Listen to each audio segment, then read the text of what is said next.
అందరికీ నమస్కారం. కావలి కచ్చేరిమెటలోని 20వ వార్డు 18వ సచివాలయంలో ఈ రోజున తల్లికి వందనం కింద ఎంతమంది పిల్లలుంటే అంతమందికి ఒక్కొక్కరికి 15,000 రూపాయల లెక్కన డబ్బులు వేస్తామని చెప్పి ఎన్నికల సమయంలో ప్రీతమ ముఖ్యమంత్రి వర్యులు నారా చంద్రబాబు నాయుడు గారు ఆ రోజు హామీ ఇవ్వటం జరిగింది.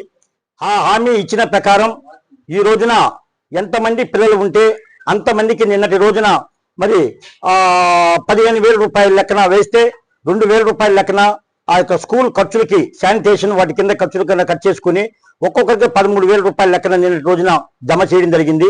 మా కచ్చేరిమెట్లో ఈ 20వ వార్డు నందు సుమారుగా 288 మందికి నిన్న జమ కావడం జరిగింది.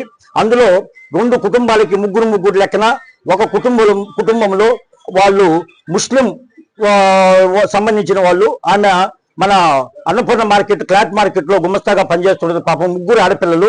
వాళ్ళకి అంతకుముందు ఒకరికే పడేది ఈ యొక్క అమ్మఒడి కింద పడేది. కానీ ఈరోజు తల్లికి వందనం కింద ముగ్గురు పిల్లలకి 39,000 రూపాయలు పడితే నిజంగా నిన్నటి రోజున ఆమె దగ్గర వాయిస్ తీసుకుంటా ఉంటే ఆనంద బాష్పాలు రాలినాయి ఆమె దగ్గర.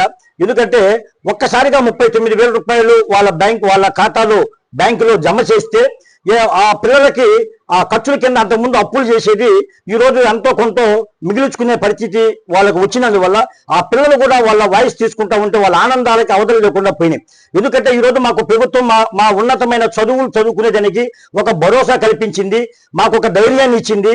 ఈ రోజు మేము ఏ విధంగా అప్పులు పాలు చేయకుండా ఉన్నత చదువులు చదువుకునేదానికి మాకు మా కూటమి ప్రభుత్వం తరపున కావలి ప్రీతమ శాసనసభ్యులు మమ్మల్ని అందరినీ కూడా అధికారుల చేత నోటిఫై చేయించి ఈ రోజు మాకు ఇప్పించినందుకు వాళ్ళందరికీ ధన్యవాదాలు తెలియజేస్తామని చెప్పి నేను రోజు చెప్పింది.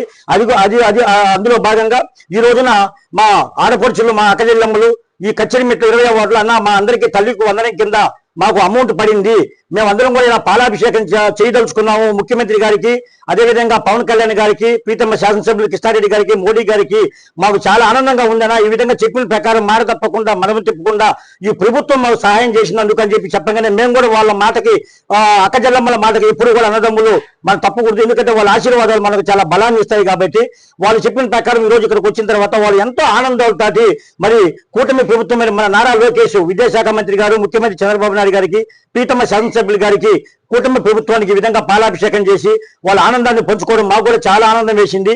అదేవిధంగా ప్రభుత్వం ఇంకా ముందు మంచి కార్యక్రమాలు చేయాలని అభివృద్ధి పదంలో ఇంకా మహిళమ్మ తమ్ములకి ఇంకొక విషయము, ఆగస్టు 15వ తేదీన ముందుగానే స్వాతంత్ర దినోత్సవం సందర్భంగా మా అక్కచెల్లెమ్మల ఆడపడుచులందరికీ కూడా ఉచిత బస్సు సౌకర్యాన్ని కల్పిస్తున్నామని చెప్పి మన ప్రీతమ ముఖ్యమంత్రి వర్యులు నారా చంద్రబాబు నాయుడు గారు ప్రకటించడం జరిగింది. ఆ ఉచిత బస్సు వచ్చిన తర్వాత గ్రామీణ బస్సులు, సూపర్ ఎక్స్ప్రెస్ సర్వీసులు రాష్ట్రంలో ఎక్కడికైనా వాళ్ళు తిరుగు ప్రయాణం చేసేదానికి చాలా ఆనందంగా ఉంటుంది. సపోజ్ ఇప్పుడు నేను అనుకున్నాండి, మా భార్య ఒకవేళ బుచ్చిరెడ్డిపాలెం మా అత్తగారు పోవాలంటే ఎందుకు వద్దాక 500 రూపాయలు ఖర్చు ఏం కావాలని చెప్తా. ఇప్పుడు ఉచిత బస్సు అయ్యేటప్పటికి మనల్ని కూడా ఎదిరిచ్చేస్తా. అంటే ఎదిరింగ్ కాదు, ప్రేమ. ఎందుకంటే మా అన్నం చూడాలా, మా నాన్నమ్మని చూడాలా, మా అమ్మమ్మని చూడాలా, మా అమ్మతో మాట్లాడి రావాలా.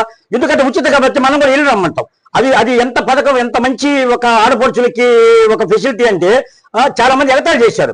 అంతకుముందు ఈ తల్లికి వందనం వచ్చేటప్పుడు కొంచెం గ్యాప్ లేట్ అయ్యేటప్పటికి ఆ రోజు పింఛను మాత్రం వాళ్ళు 1,000 రూపాయలు పెంచడానికి 250 అని చెప్పి 4 సంవత్సరాలు పొడిగించి పెంచారు.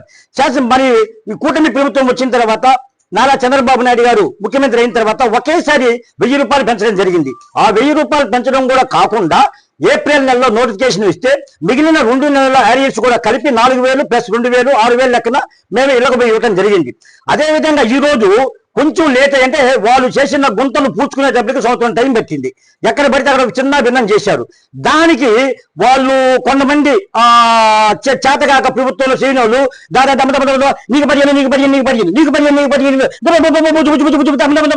అంటే ఎగిరి చేస్తలు చేస్తే ఈ రోజు కరెక్ట్ గా మా అక్కజనేమని చెప్పినట్టు జూన్లో స్కూల్స్ ఓపెనింగ్ రోజున ఆ డబ్బులు వేస్తే ఏ విధంగా కూడా బట్టలు అడిగినా ఇంకొకరు అడిగినా ఇవ్వకుండా ఇది నా బిడ్డలకి ఫీజులకు అవసరం పడితే, నా బిడ్డలకి బ్యాగులు, నా బిడ్డలకి బూట్లు, నా బిడ్డలకి యూనిఫామ్లు కావాలని చెప్పినని వాళ్ళ దగ్గర ఉంచుకొని వాళ్ళు ఖర్చు పెట్టేదానికి ఒక మంచి అవకాశంగా కల్పించారు.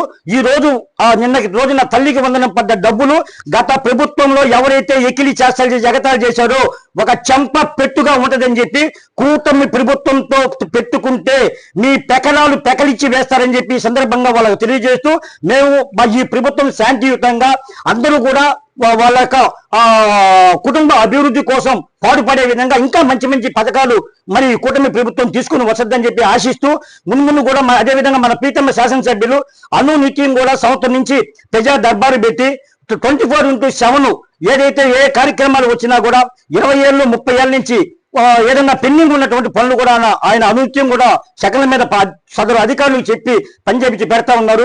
ధైర్యంగా వాళ్ళందరూ కూడా వాళ్ళ యొక్క జీవన విధానం సాగిస్తున్నారు. కాబట్టి ఈ ప్రభుత్వం ఇలాగే కొనసాగాలని అందరూ కూడా ఐక్యతగా ఉండి ఇంకా మంచి మంచి కార్యక్రమాలు మా అక్క జిల్లాలకు ఈ రాష్ట్ర ప్రభుత్వం ఇవ్వాలని చెప్పి కోరుకుంటూ ఈ రోజు వాళ్ళు చేసిన తల్లికి వందనం పాలాభిషేకంలో మేము కూడా పాల్గొనటం మాకు చాలా ఆనందదాయకం ఉంది. ఈ అవకాశం కల్పించిన మా ఆడపడుచులందరికీ నేను చేతులు జోడించి నమస్కరిస్తూ ఈ ప్రభుత్వానికి మరొకసారి ధన్యవాదాలు తెలియజేస్తున్నా. జిందాబాద్ కూటమి ప్రభుత్వం, నారా చంద్రబాబు గారి నాయకత్వం, యువ నాయకుడు నారా లోకేష్ గారి నాయకత్వం, Kavali tiger assembly tiger Kavya Krishna గారి నాయకత్వం.